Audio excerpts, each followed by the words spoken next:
When people talk about the environment, they always think about the wildlife, they think about the trees. They don't think about people as being part of the environment. NSWC is an environmental organization. We're located on the North Shore of Staten Island. We started doing the environmental justice boat tour to give people a sense of understanding that you have an inequity taking place here. The North Shore is where you have your heavy-duty industry. On the East Shore and the South Shore are middle-income areas, predominantly white. Okay, so they have the lovely beaches, they have the boardwalk. On the North Shore, you have a waterfront filled with contaminants that have been here for 150 years. The communities that are at risk, that are living near these manufacturing sites, are low-income people and people of color. Those manufacturing sites can be anything from directly across the street from them to directly behind them. They are right there. We absorb whatever is in our environment. So we're absorbing these pollutants, we're absorbing these contaminants. Our children are absorbing them. Our lack of action is killing us in dealing with our contamination issue, in dealing with our pollution issue.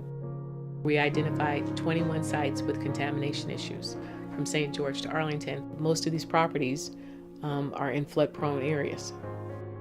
Those contaminants can migrate off of that waterfront, off of that property that it's on, and back towards the community during a sea level rising, storm surging, and flooding situation. Tonight, the water started pouring underneath the boardwalk and into a parking lot in South Beach, and then on to Father Capodanno. We warned people about this starting in 2005, before Hurricanes Irene and Sandy hit Staten Island, that we were not resilient, that we had contamination issues, that those contamination issues could cause health issues to the people that are living near this waterfront.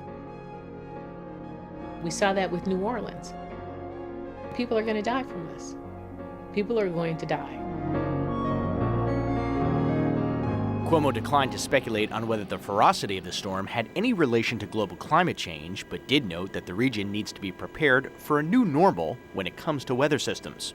Given the frequency of these extreme weather situations that we've had, and I believe it's an increasing frequency, for us to sit here today and say, well, this is once in a generation and it's not going to happen again, I think would be short-sighted.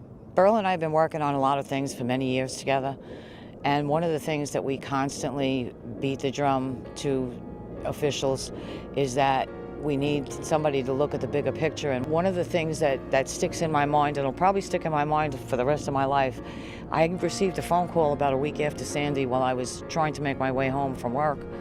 And it was a director of city planning who said, oh my God. And I said, what's the matter? He says, you and Burl were trying to tell me that.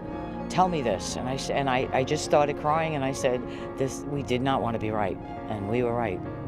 And Sandy took a lot of lives. Parts of Staten Island remain underwater, with the death toll expected to rise. Police sometimes use boats in the search for the missing. First we went to the city, we went to the state. We have talked to everybody along the way. And when I talk to them, I say to them, I need you to help my people. And my people consist of the people of the North Shore. I don't care what color they are. I don't care how old they are. I don't care when they got here, how they got here. They're my people. And we need your help. And we need to have this done now, because we may not have a later.